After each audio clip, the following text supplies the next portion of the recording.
If you want to create a calendar event or a reminder on your iPhone 17 Pro or Pro Max, then in that case we're going to open the calendar app, which you should be able to find in the home screen or the app library. Now in here, what you can do is simply press this plus button in the top right corner, and over here first we can choose whether we want to create an event or a reminder. Here we can set up the name of the event or reminder, and we're going to actually stick with the event because over here we can also choose the location or choose the FaceTime, for example, as a video call method.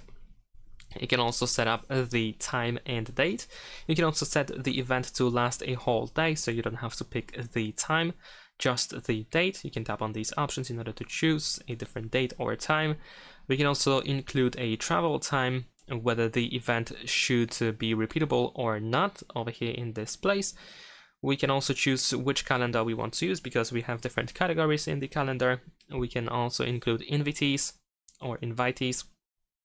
We also have alerts, so you can decide when you want to be notified about the upcoming event or reminder as well.